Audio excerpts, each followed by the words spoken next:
We're back with the tactics room, and this one hurts if you're an American because the US came into a home last 16 tie with a real plan and a trump card, and Belgium simply took it apart. 4-1 is the final score, and it flatters nobody on the American side because Belgium were sharper in both boxes, cleaner in transition, and ruthless every single time the hosts made a mistake. And they made quite a few.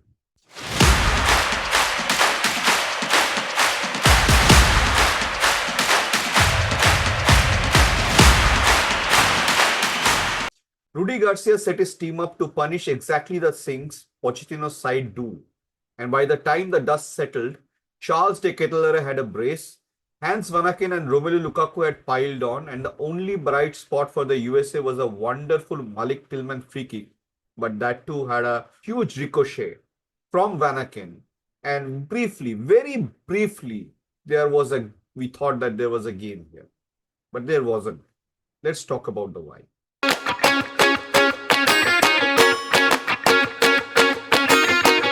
Both sides went at 4-3-3, and again the shapes matched, but the ideas did not. The USA built with Freeze in goal and behind a back four of Dest, Richards, Ream, and Robinson.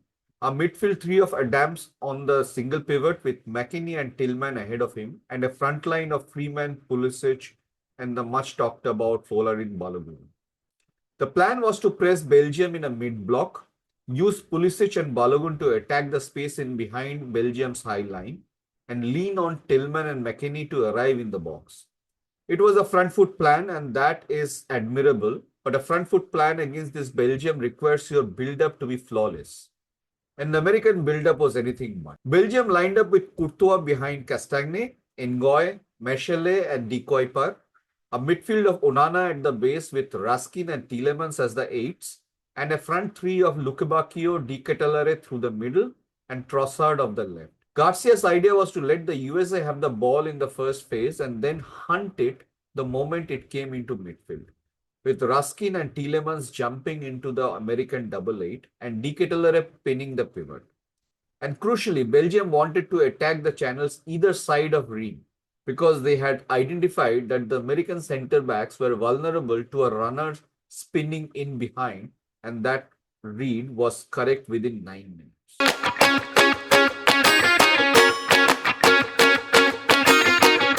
Belgium won a corner inside the opening minutes and never really let the intensity drop. And the opener in the 9th minute came from precisely the pattern they had planned. Raskin picked up the ball in a pocket the American midfield left open and slid a clever pass across the face of the defense. And De Ketelaere ghosted in off the back of the line to tap home. That is the whole problem for the USA in one moment, because their midfield three got pulled narrow and nobody tracked the run across the top of the box. And when you leave De Ketelaere unmarked in that zone, he is going to punish you. 1-0, and the game was already running along the lines Garcia had drawn out. Now, to be fair to the USA, they did respond, and for 1 minute, the Lumenfield genuinely believed. Malik Tillman stood over a free kick in the centerish area and struck it with real intent. It took a big deflection off the wall, and the deflection completely round Courtois and nestled in. 1-1 in the 31st minute, and that is the moment where a braver, more settled team kicks on and tries to grab the tie by the throat. Instead, what happened next told you everything about the difference in composure between these two teams, because the USA did not even survive a single minute of being level. Straight from the restart, Belgium went again, and it was the same weakness dressed up slightly differently. De Ketelaere got in behind the American backline once more, and this time spinning off his marker into the channel, and he finished with the composure of a man who knew the door was open all night. 1-2. Barely 60 seconds after the equalizer, and that is a psychological hammer blow at a World Cup. All the belief the free kick generated had evaporated, and the American press also lost its coordination, and Belgium settled into a rhythm of soaking up whatever the USA had and then hitting them on the counter, with Trossard and Lukebakio running at a backline that was now hesitant and split. The third goal was self-inflicted, And it is the one Pochettino will replay in his nightmares. Freeze, the goalkeeper dwelt on the ball outside his own box with no pressure that demanded panic. And De Ketelaere, who nipped in, hit De Ketelaere and went to Hans Vanaken to roll onto an empty net. It was Vanaken who had actually made that deflection on the Malik Tillman free kick.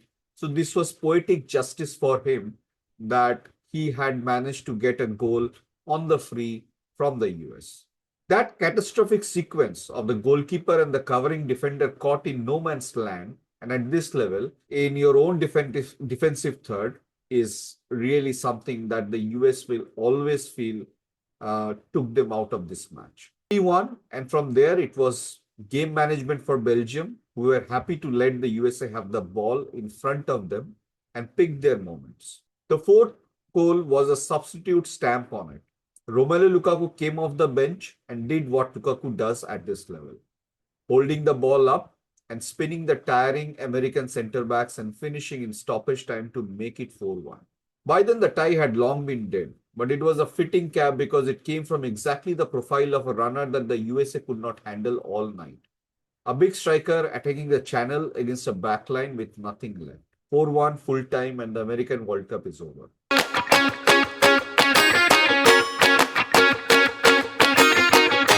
Belgium's passing story is all about the vertical pass into the channels, either side of Ream. And if you map it, you see the same lane used again and again. Raskin and Onana feeding De Ketelaere and the wide forwards into the space behind the American fullbacks when they stepped out. Belgium did not need to dominate possession to do this.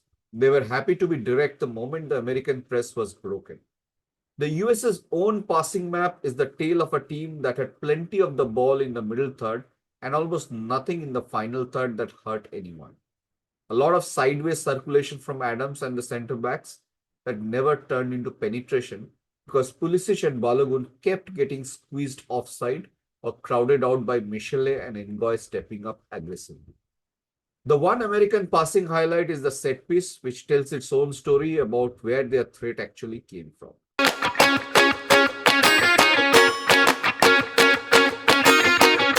There was no real tactical turnaround from the USA because the game never gave them the platform to make one.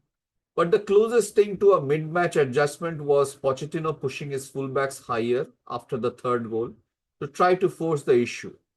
And all that did was hand Belgium even more of the space in behind that they had feasted on all night. If you chart the momentum, it is Belgium controlling from the first whistle. One brief, violent American spike at the Tillman free kick, and then an immediate Belgium reassertion within a minute that flattens the American line for good. It is one of the more one-sided momentum graphics you will ever see in a game that was for 60 seconds actually level. So Belgium march into a quarterfinal against Spain, and on this evidence, they will be a serious handful because they were clinical, they were organized, and they punished every American error with the kind of coldness that wins knockout football. For the USA, it was a chastening end to a home World Cup. And the honest reading is that the plan was fine in theory, but the execution in their own half was nowhere near the level required. 3 of the 4 goals coming directly from the American defensive structure or an individual error. Pochettino has building blocks. Tillman and Pulisic and Balogun are a young forward line to grow around. But the defending has to get a great deal more streetwise before this team can trouble the elite. Belgium were actually the elite tonight. And they looked every inch aside that fancies a deep run. Mr. Trump would take notice from this match, and going forward, I think his antics actually troubled the US a bit more in their lead up to this game and actually gave Belgium a unifying cry for this. If you have liked this analysis, do like this video, share it with your friends, and subscribe to the channel.